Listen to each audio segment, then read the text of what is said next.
You can tell, built in 1887. That's the historical Eiffel Tower here in Paris.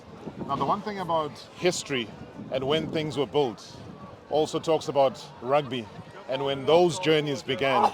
They've got the advantage, the French, having appeared in 9 World Cups, South Africa only 7 because South Africa only started playing in 1995. But all of that aside, this is the biggest moment where the host nation gets to play against the defending champion South Africa. Time running out, and obviously with this iconic backdrop, here's another icon who's played for the Springboks. That's Thando Manana. Thando, I know there might be a little bit of a nip here, a little chilly today. Yeah. Takes nothing away from the fact that the expectations are very high. Let's dive straight into the team news. Yeah. From a South African perspective, 13 of the 15 that would have played against the French before get to start, or even the ones that played against Ireland get to start. Yeah, Rob, I think what's important for me is where we're playing. Yeah. We're playing at the Parc de France. South Africa in their last 3 outings have beaten the French in their own background. That gives me a bit of comfort. We look out, we played in Marseille, we obviously defeated there, but obviously things didn't go our way. We had a red card, we missed penalty kicks that cost us the game at the end. But if we talk of this coming night, at 9 o'clock kickoff time, you have to start from a clean page. If you look what Rassie Jacques has done, they've looked and they've delayed announcing the team for one mere reason only, was to find out what type of a game plan they would love to play against a French side, who are the hosts, who are playing at home, and who firmly believe that the World Cup belongs to them this year around. Yeah. So that's the only thing that for me just could boggle South African mind, is knowing that they want to win it for the French.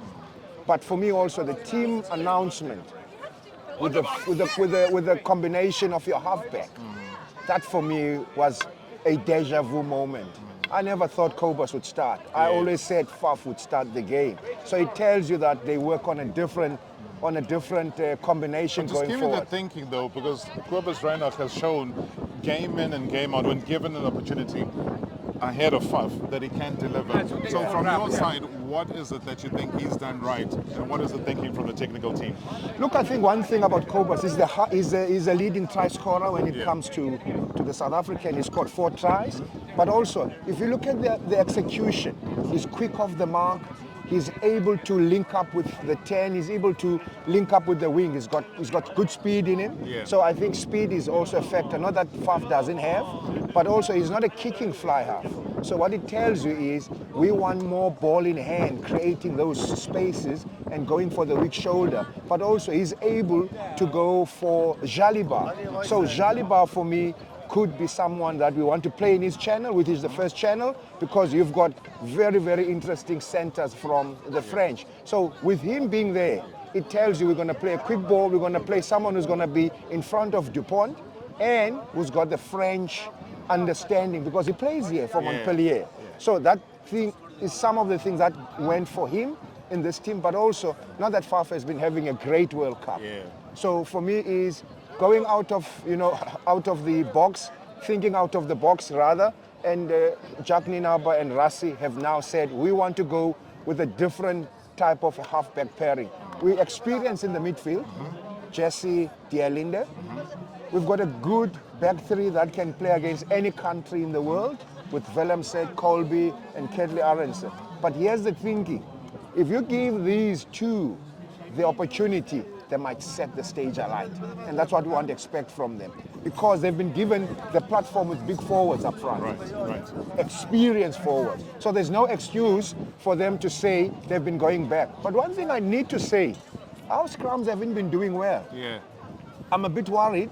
So if you look at the starting sort of a team, those are guys that have played together for the longest time ever.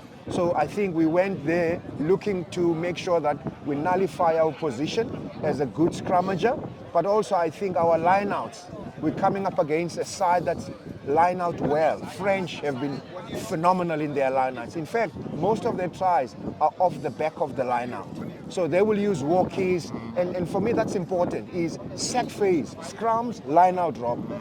Now you've got a guy like Cobus Reinhardt, you give him a good platform. From the base of the scrum, it's out to money, taking it flat. Now, from the line out, if you watch yesterday's game, it was always off the top. Yeah. It was always off the top, whether it's Whitelock, whether it's Brodie Rotelic, whether it's Scott Barrett, it was always off the top and quick ball. So I think that's the type of game plan that wins you games. All Blacks did it, led to Richie Mawanga breaking the line, Jordan to score in the corner. It all came from the top of the ball into the hands of Stramov. So it's all about quick balls. Let me quickly take off the blinkers here, because now I don't want to see a person like Pernod going to score tries, because he's been doing it so well in this tournament. You know, top try scorer and everything. When you start to score tries as often as he's done, 7 consecutive run that he's on right now, who then and how then do you plot against stopping that machinery from carrying on? The good thing about Jacques Nienaber, he's a defense coach. Yeah. So he would have put on his hat in terms of him defending against this French side. So what it means, if you kick, you've got to chase. Yeah. So South Africa have kicked, but have not done enough chasing when they've kicked there. If you look at the All Blacks, they kicked over, but they had a good chase line. Yeah. And that put the Irish in under a lot of pressure. So this time around, if South Africa decides to kick, we've got to have the straight line of chasing and have faith in our back, a full back, that back two that will be there waiting for the Frenchmen to kick back at us. If you look at them, Pernod is a strong runner. He's got everything. He's got the height, he's big. But also, we've proven with our small wings, a Catley Aronson, you've looked at the Cheslin, we can take them down. It's not about the size for us. It's about the heart. But also, we've got the agility is better than Pernod. So Pernod at right wing is facing Catley Aronson. Catley Aronson, quick feet, can pop up anywhere, can be a distraction. Damian Williams at fullback, for me, if he gathers, you don't know what he's going to do with his stepping. He's now become the hot stepper of the team. So that's what I like about it. But also, if you look at Gail Foucault, Jesse Krill has got to close him down, and that's what I'm talking about. Rush defense all the time, but make your tackles. Irish were poor in tackling, cost them the game. So we've got to say we're chasing on defense, but we've got to make the tackles.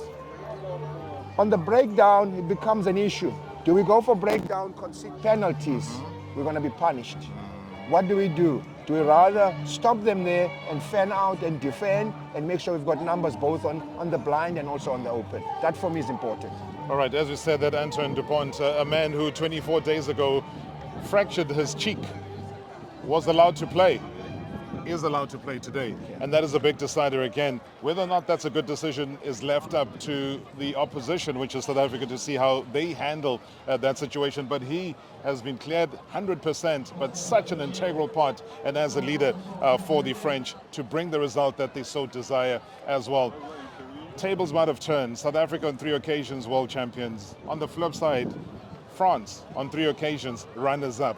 So things are a little bit topsy-turvy in terms of the end result and the dominance as far as world rugby is concerned. But Thando Manana to give us his final shot, his final thought, and dare I say, his prediction. Rob, I'll say one thing. The bookies give it to the French team by 2 points. Right. That's what they're doing. Obviously, they're at home. They're playing their 19th game undefeated in 18 of the previous games. So everything seems to tilt towards them.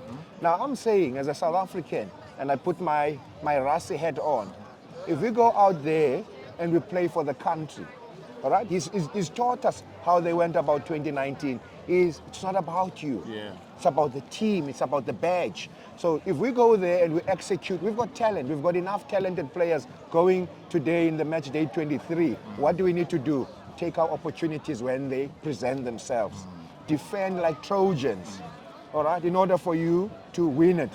Nice thing about Andy Farrell, he said defense wins you games. He couldn't defend, so he takes it that he lost. So for me, that's important.